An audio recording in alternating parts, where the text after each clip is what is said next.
Olá, eu me chamo Hélio Dantas e sou professor de História, atuando na Rede Pública Municipal em Manaus, Estado do Amazonas, com Ensino Fundamental 2. Hoje irei apresentar o texto intitulado Uma Monarquia entre Repúblicas, do professor Fabrício Prado, da Faculdade William & Mary, nos Estados Unidos. O texto aborda a questão das relações do Brasil com as nações vizinhas da América, partindo do argumento de que, ao invés de celebrar a independência brasileira, os países vizinhos adotaram uma postura de desconfiança e preferiram isolar o Brasil. Por que isso teria acontecido?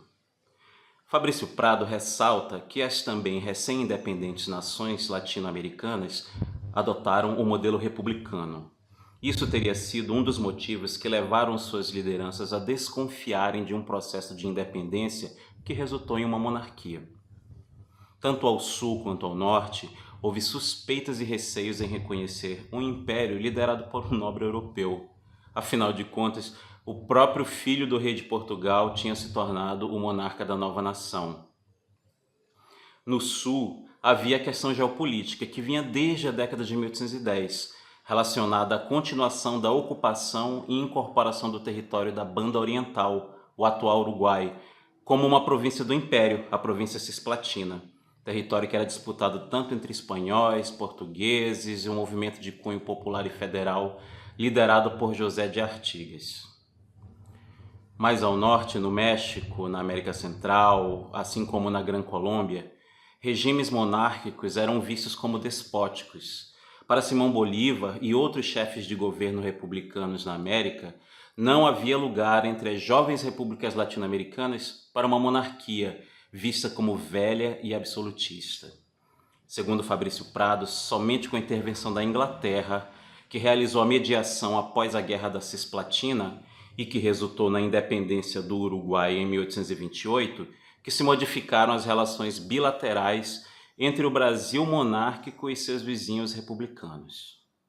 Esse texto de Fabrício Prado pode ser utilizado em sala de aula, iniciando com uma leitura atenta, e a partir dele é possível desdobrar uma série de discussões e temáticas em aulas e atividades para além do processo de independência em si. E eu gostaria aqui de destacar 3 dessas possibilidades. 1.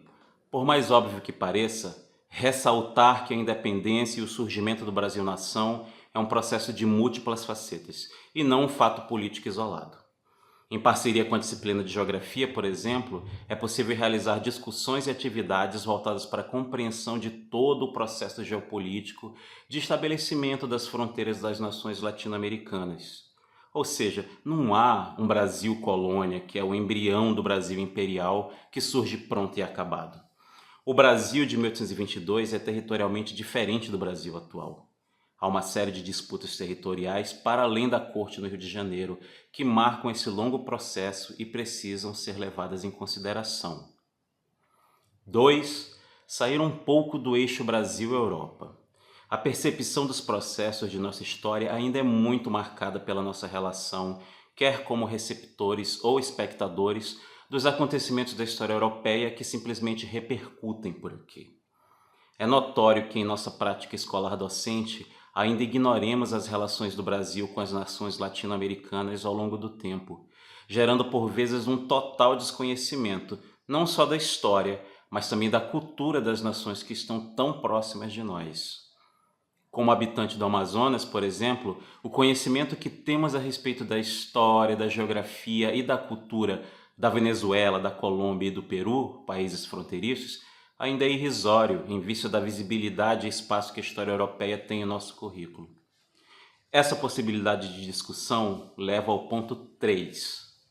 O estudo e a compreensão das relações entre o Brasil e as nações circunvizinhas seria de uma enorme ajuda à compreensão de questões de nosso tempo presente.